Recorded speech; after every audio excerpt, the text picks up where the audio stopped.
مجارة كدنيا جدا هيا مجارة كوچ بريه او جي گرینگه او جي ام بحث دکن سالا در باسويدا ام گلک السر روستيان ام گلک السر واقفين كاج و پرس بكم چما جوان كوچ بري در وای ولات بن چه دهيلاج ولات دركبن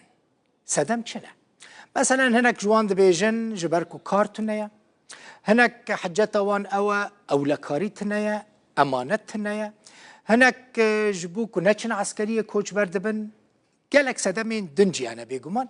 اللي هنا كونجي هوسا اوروبا للسري واندا كوچ بردبن دچنا اوروبا هيثم رشيد يك جوانانه خلقي قامشلوه افيانزدا سالن لحلبچل في داريل باشوري كرسانه دمينه كارگاه كوي يا شيرينيه هيا هفت كس الجمعي كاردكن لي نيت كريا كوچ بربه بچه اوروبا چما لفي راپورتي تماشا بکن خەڵکی قامشلۆی ڕۆژاوای کوردستانە و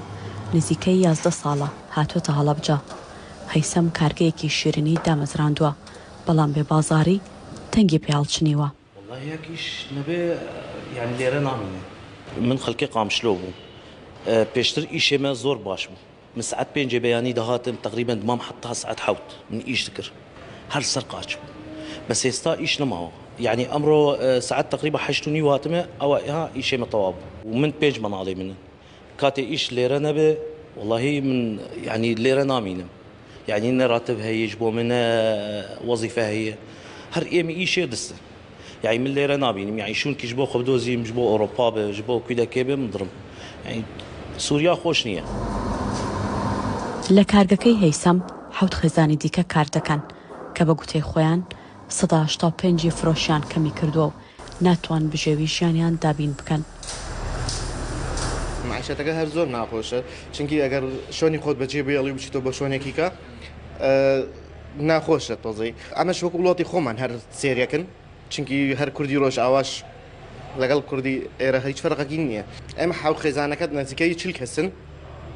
هەمومان وەکو بڵێ ڕزقمان لەسەر ئەم دوکانەیە سێ مناڵم هەیە هەرسێکیش ناڕواتە بۆ مەکتەب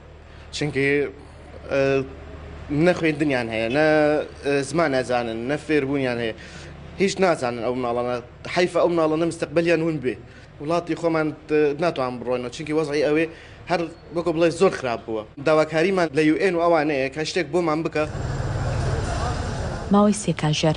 چاوەڕێی کەسێکم کرد بێتە کارگەکە و شیرینێ بکڕێت دوجار کەسێک هات من نزیکەی 6 ساڵە لێرە شیرینیە بم بەڕاستی شیرینەکانیان تاوڵی تامی جیاوازیە تاوڵی خۆشە من چەندێکە لێرە شیرینی ئەبەم شیرینە کەس گلەی لینەوە ینی هەم لە تامی هەم لە ڕوخساری شتەکانی ئەمە کەمالیاتە ینی ئەوە نییە کە بڵێ خەڵک نەیخوات ئەمرێ لە برسان نەک شیرینی هەموو شتەکان هەر بازاریان کەم بۆتەوە فرۆشکەم بۆتەوە 11 ساڵ پێشێستا